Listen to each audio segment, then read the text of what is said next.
സസ്പെൻഷനിലായ IAS ഉദ്യോഗസ്ഥൻ N പ്രശാന്തിന്റെ പരാതി നേരിട്ട് കേൾക്കാൻ മുഖ്യമന്ത്രിയുടെ നിർദ്ദേശം. ചീഫ് സെക്രട്ടറി ഹിയറിംഗ് നടത്തും. അടുത്തയാഴ്ച നേരിട്ട് ഹാജരാകാൻ നോട്ടീസ് അയച്ച് വിവരങ്ങളുമായി വിഷ്ണു കരുണാകരൻ ചേരുന്നു. വിഷ്ണു, വിവരങ്ങൾ.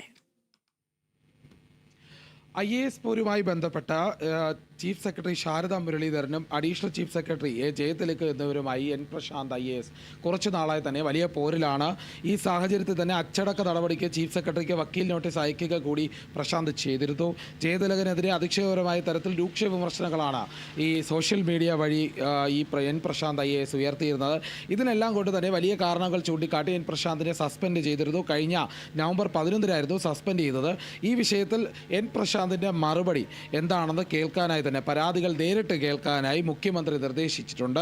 ഇതിൻ്റെ ഭാഗമായി തന്നെ ചീഫ് സെക്രട്ടറിക്ക് നേരിട്ട് ഹിയറിംഗ് നടത്താനുള്ള നിർദ്ദേശമാണ് മുഖ്യമന്ത്രി നൽകിയിട്ടുള്ളത്. നേരിട്ട് ഹാജരാകാൻ ആവശ്യപ്പെട്ട് എൻ പ്രശാന്ത് IASന് നോട്ടീസും നൽകിയിട്ടുണ്ട്.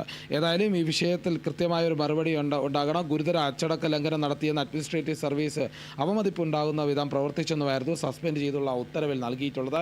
അതായത് ഒരു കീഴുദ്യോഗസ്ഥൻ മേലുദ്യോഗസ്ഥന് മേൽ പറയാൻ പാടില്ലാത്ത വിധത്തിൽ സോഷ്യൽ മീഡിയ വഴി പ്രചരിപ്പിച്ചു നടക്കമുള്ള കാര്യങ്ങളുണ്ടായിരുന്നു. ഈ IAS പോരിനുള്ളിൽ തന്നെ കൃത്യമായി നടപടി സ്വീകരിക്കുന്നത് ഭാഗമായി സസ്പെൻഷൻ നൽകിയിരുന്നു. ഇതിൽ ചൂണ്ടിക്കാട്ടിയത് അതുതന്നെയായിരുന്നു. ഇത് IASന് തലപ്പത്ത് തന്നെ ഒരു അവമതിപ്പുണ്ടാക്കിയെന്ന് ചൂണ്ടിക്കാട്ടിയിരുന്നു. ഇതിന് പിന്നാലെയാണ് എൻ പ്രശാന്ത് ഈ വക്കീൽ നോട്ടീസ് നൽകിയിരുന്നത്. അതായത് വിശദീകരണം നൽകുന്നതിന് പകരം വക്കീൽ നോട്ടീസ് അയക്കുകയായിരുന്നു. ഈ ഒരു ഘട്ടത്തിലാണ് ഇപ്പോൾ മുഖ്യമന്ത്രി ഇദ്ദേഹത്തിൻ്റെ പരാതി നേരിട്ട് കേൾക്കണമെന്ന് ചീഫ് സെക്രട്ടറിയോട് നിർദ്ദേശം നൽകിയിട്ടുള്ളത്. ചീഫ് സെക്രട്ടറി അതുമായി ബന്ധപ്പെട്ട ഇപ്പോൾ നോട്ടീസ് നൽകിയിട്ടുണ്ട്. ഈ നോട്ടീസിനെ അടിസ്ഥാനപ്പെടുത്തി നേരിട്ട് ഹാജരായി ചീഫ് സെക്രട്ടറി മുമ്പിൽ പരാതി ബോധിപ്പിക്കാനാണ് ഇപ്പോൾ നിർദ്ദേശിച്ചിട്ടുള്ളത്.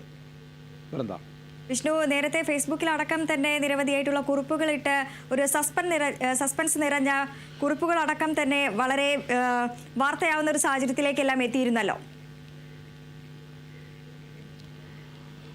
വൃന്ദ അല്പം മുമ്പ് തന്നെ സൂചിപ്പിച്ചത് അത് തന്നെയാണ്. അതായത് ഈ എൻ പ്രശാന്ത് IAS നിരവധി തവണ ഫേസ്ബുക്കിലൂടെ തന്നെ ഈ ജയതിലകിനെതിരെ വലിയ വിമർശനങ്ങൾ ഉന്നയിച്ചു. അതിനുശേഷം ഇതിനെ തുടർന്ന് തന്നെ പ്രശാന്തിനെതിരെ നടപടി സ്വീകരിച്ചിരുന്നു. ഈ നടപടിക്കെതിരെയാണ് ഈ ചീഫ് സെക്രട്ടറിക്കെതിരെയും വിമർശനം ഉന്നയിച്ച് രംഗത്ത് വന്നത്. അതുമാത്രമല്ല, ചീഫ് സെക്രട്ടറിക്ക് അച്ചടക്ക നടപടി എന്തിനാണ് തന്നോട് ഇങ്ങനെ ചോദിക്കുന്നതെന്ന് ചൂണ്ടിക്കാട്ടി തന്നെ വക്കീൽ നോട്ടീസ് അയക്കുകയായിരുന്നു. ഇതിനെല്ലാം ഉപരിയാണ് പിന്നീട് ഈ സസ്പെൻഷൻ ഉണ്ടാകുന്നതിന് ശേഷം വിശദീകരണം ചോദിക്കാതെ സസ്പെൻഷൻ നൽകിയിരുന്നു. ഇതെല്ലാം ചൂണ്ടിക്കാട്ടിയാണ് എൻ പ്രശാന്ത് വീണ്ടും പ്രതികരണവുമായി രംഗത്തെത്തിയിരുന്നത്. ചീഫ് സെക്രട്ടറിയോട് മറിച്ച് വിശദീകരണം ചോദിക്കുന്ന വിധത്തിലേക്ക് ഉണ്ടാകുന്ന സാഹചര്യമുണ്ടായിരുന്നു. ഇതിനെല്ലാം ഉപരി ഇയാളുടെ പരാതി, അതായത് ഈ പ്രശാന്ത് IASൻ്റെ പരാതി ലഭിക്കണമെന്ന് നേരിട്ട് ഹാജരായി പരാതി നൽകണമെന്നാണ് ഇപ്പോൾ അതുമായി ബന്ധപ്പെട്ട് തുടർന്നുള്ള നടപടി വന്നിരിക്കുന്നത്. ഏതായാലും മുഖ്യമന്ത്രിയുടെ നിർദ്ദേശപ്രകാരമായതുകൊണ്ട് എൻ പ്രശാന്ത് ഹാജരാകാൻ വേണ്ടി നോട്ടീസ് നൽകിയിരിക്കുകയാണ്. വൃന്ദ. ശരി വിഷ്ണു.